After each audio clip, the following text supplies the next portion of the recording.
Alright, this is a quick little video on hollowing end grain. These techniques should not be used to hollow a bolt. When I'm talking about end grain, I've got the grain of the wood running parallel to the axis of the lathe, so I have the end of the grain fibers sitting here. I'm going to set up for standard tool rest height minus about 1/16 of an inch, so just slightly lower than standard tool rest height. I'm using a 3/8 spindle gouge.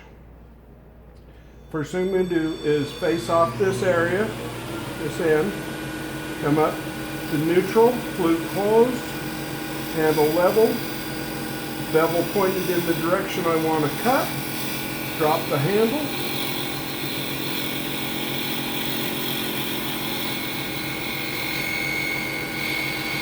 and arc towards center.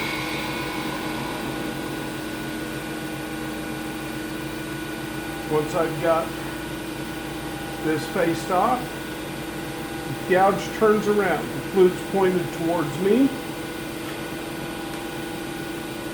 and I'm open at about 10 o'clock to 10:30. I come in just behind and below center, enter, open that up a little bit using the bottom wing.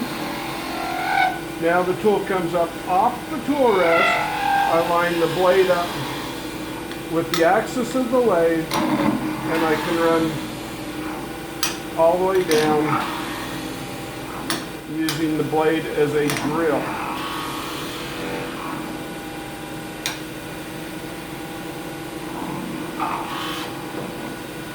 That may heat your blade up a little bit, so cool it before you go on. Again, with my flute between just open from the 9 o'clock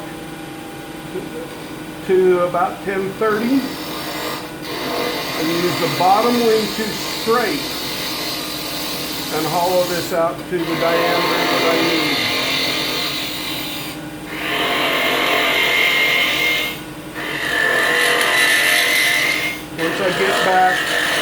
Once I get back to where the tool is chattering quite a bit, that's telling me that it's being abused.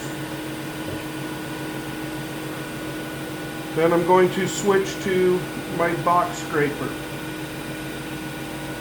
Tool rest comes up to about center height. The scraper's laid flat on the rest, handle higher than the cutting tip at all times. And I can enter back in. Once I start to fill the wall that I've left in the bottom, I'm going to stop. I fill the wall because I've got resistance. I'm going to move in towards center and step and open that up. Now I feel this right there is wanting to kind of twist a little bit. I don't want to continue driving deep in that. I'm binding the tool into the hole. I'm going to just step to the side and open the tool up, the hole up wider.